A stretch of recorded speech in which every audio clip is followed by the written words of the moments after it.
আসসালামু আলাইকুম ভিউয়ার্স। এই যে দেখতে পাচ্ছেন ছাগলগুলো খাবার খাইতেছে। তো এখানে কিন্তু এই খাবারের মধ্যে সকাল সকাল আমি দিয়েছি ভাত, তারপরে হচ্ছে যে ধানের গুঁড়া, ভুসি, ফিট এগুলো দিয়ে মিক্সার করে দিয়েছি। তো আমি সাধারণত ছাগলকে ভাত খাওয়াই না। তো আজকে আমার খড় শেষ হয়ে গেছে, এই জন্য মূলত আজকে ভাত দিছি অল্প করে। যেহেতু এখন শীতকাল, আর এই শীতকালে কিন্তু ছাগলের গ্রোথ অটোমেটিক খারাপ হয়ে আসবে। তো এখন ঘাসও নেই, গাছের পাতা, তারপরে খড়, ভুসি, এই খাবারগুলোই ছাগলকে খাওয়াইতেছি। তো এই যে দেখতে পাচ্ছেন মা ছাগলটা, এটারও কিন্তু গ্রোথ কমে গেছে। তো এই ছাগলটাকে এখন আমি ক্যালসিয়াম খাওয়াবো। এই যে ক্যালসিয়াম এনেছি। তো এই বাচ্চাগুলো হওয়ার পর কিন্তু আবার প্রেগনেন্ট এই ছাগলটা। তো এই ছাগলটাকে এখন আমি ক্যালসিয়াম খাওয়াবো, কারণ একে যদি ক্যালসিয়াম না খাওয়াই এটা কিন্তু দুর্বল হয়ে যাবে। মোট কথা এই ছাগলটা বাচ্চা দেওয়া 10 থেকে 15 দিনের মধ্যেই আবার পুনরায় হিটে চলে আসে।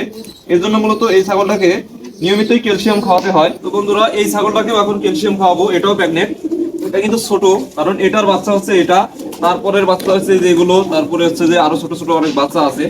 তো মোটামুটি আমার ছাগলের জাত কিন্তু অনেক ভালো। তো আপনাদের বরাবরই বলে আসতেছি আমি যে আপনারা জাত এবং মান দেখে ছাগল কিনে ছাগল লালন পালন করেন। আর আমার এই ছাগলটা কিন্তু 4টি 5টি করে বাচ্চা দেয়।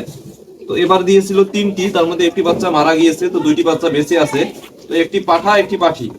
তো পাঠাটা আমি রেখে দিব, কারণ এই ছাগলগুলোকে প্রজনন করাতে হয়। যেহেতু এখন শীতকাল, আর এই শীতকালে কিন্তু ছাগলের ভয়ঙ্কর একটি রোগ হয়, সেটা হচ্ছে পিপিআর।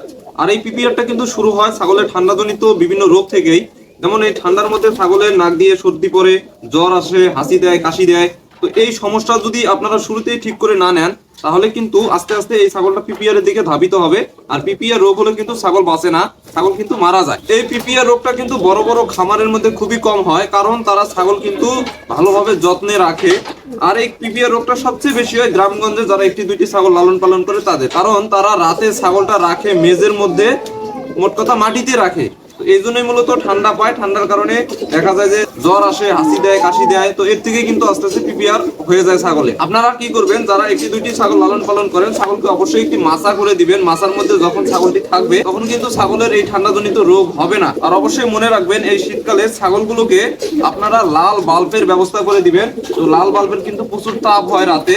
আপনারা ছাগল যে জায়গাটাতে রাখেন সেই জায়গাটাতে যাতে আলো বাতাস প্রবেশ করতে না পারে বা শীত প্রবেশ করতে না পারে। তো আপনারা কি করবেন, কাপড় বা পলিথিন দিয়ে সুন্দরভাবে ঘরটাকে ঢেকে দিবেন। ঢেকে দিলে কিন্তু ছাগলগুলো ভালো থাকবে এবং ছাগলগুলো বিভিন্ন রোগের হাত থেকে বেঁচে যাবে। আর আপনার ছাগলের যদি জ্বর, সর্দি, এই ঠান্ডাজনিত রোগ না হয়, তাহলে আপনার ছাগলের কিন্তু পিপিআরও হবে না।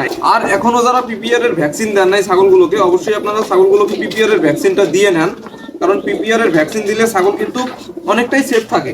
তো আমার এই ছাগলগুলোকে কিন্তু আমি পিপিআর এর ভ্যাকসিন দিয়েছি। তো আল্লাহ রহম এই পর্যন্ত ছাগলগুলো ঠিক আছে। তো আমি আশা করতেছি যে আমার ছাগলগুলো ঠিক থাকবে।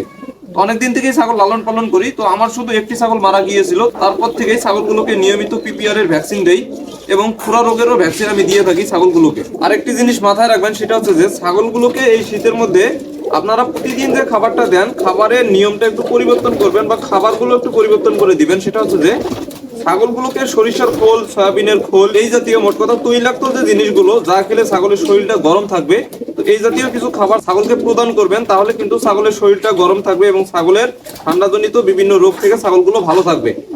আর এই সময়টাতে অবশ্যই আপনারা অ্যামাইনোভেট, প্লাসভেট বা মাল্টিভিটামিন যে সিরাপগুলো, তো এই সিরাপগুলো ছাগলকে খেতে দিবে। যেহেতু ঠান্ডার মধ্যে ছাগল জাবর কাটে, কম হজম শক্তি কমে যায়, এই জন্য ছাগলগুলোকে গ্যাসের যে ওষুধগুলো বা প্রিবায়োটিক, প্রোবায়োটিক, এই ওষুধগুলো কিন্তু নিয়মিত খাওয়াবেন।